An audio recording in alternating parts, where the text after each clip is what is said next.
Good afternoon. Today I'll be presenting the Internationalisation Readiness Report for Kids Eat. My brief was to screen 4 emerging markets that included Malaysia, China, India and South Africa. Using the Market Potential Index for food processing, I narrowed down the 4 target markets to 2, and they were to China and India for further screening.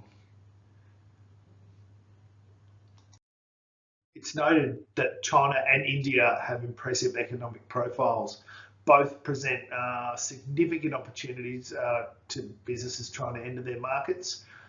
If you look at the household consumption, so that's the goods and services consumed by households, they sit at an estimated 5.6 trillion for India and an estimated 9 trillion for China.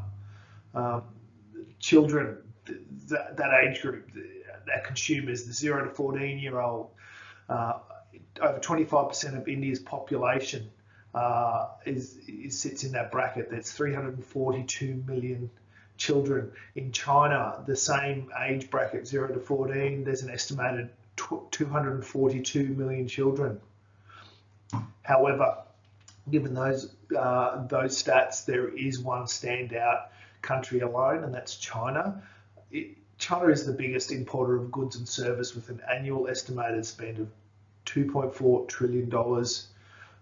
They've had in 2019, there was an estimated 6.14% GDP growth rate, and this has been happening for over a decade. The GDP per capita is much higher than India, with China sitting at just under $17,000 with 16,804 in 2019.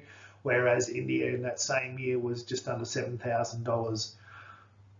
So given that China stood out so well, we then went to look further, at that target market and how Kids Eat would better enter that Chinese market.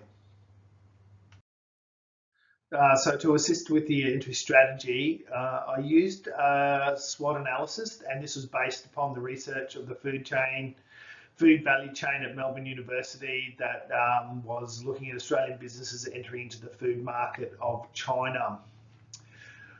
Firstly, I wanted to look at the weaknesses and threats and identified those more critical.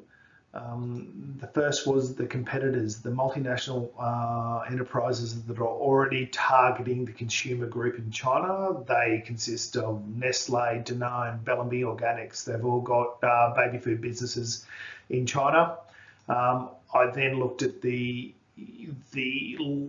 lack of experience Kids Eats has in the China business and increasing level of business complexity. This will form a big challenge and is a big weakness. So something that we need to look at there.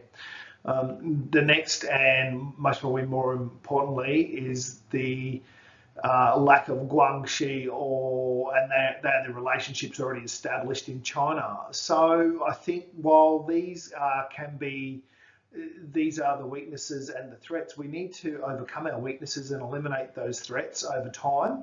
To do this will take time, and they can be turned around. So where Kids Eats needs to focus is on the strengths and opportunities that the China market has to offer. Now, we've got to remember, China is the world's largest consumer market for food and beverages. They are the biggest global importers. They have a multi-tiered economy, so the range of opportunities and variety of different products is real for Kids Eat. So there's a lot of room to move around there. The other thing is to focus keenly on the strengths that this SWOT analysis presents. Chinese has a desire, perception and confidence in Australian food products: clean, green, exotic and safe. These strengths need to be exploited by Kids Eats while we overcome those weaknesses and do eliminate those threats. So given this SWOT, I then decided to take a closer look at the Kids Eats market segment and see how we could better narrow down that entry.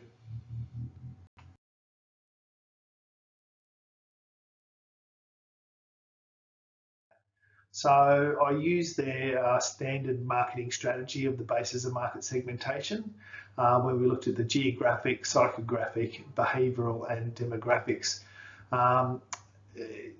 Now, basically what we're trying to target here is that optimistic and hopeful professionals or semi-professional parents and carers, between the ages of 18 to 45 living in urban locations. Remember, these are the parents and the carers of our consumers. What we're looking at is busy at work, busy at play. We're trying to target that demographic that has the surplus cash. That we mentioned the GDP per capita. That's the target we want to get.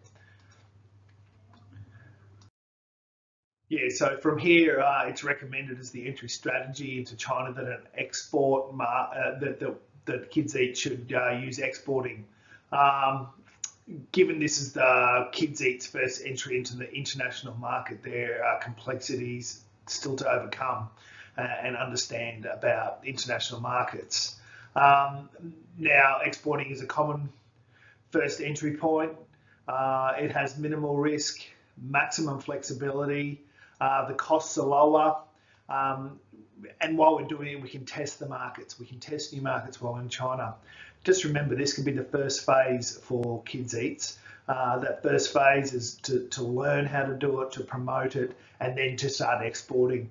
Phase 2, we grow in the Chinese market. We learn from our experience. We promote it.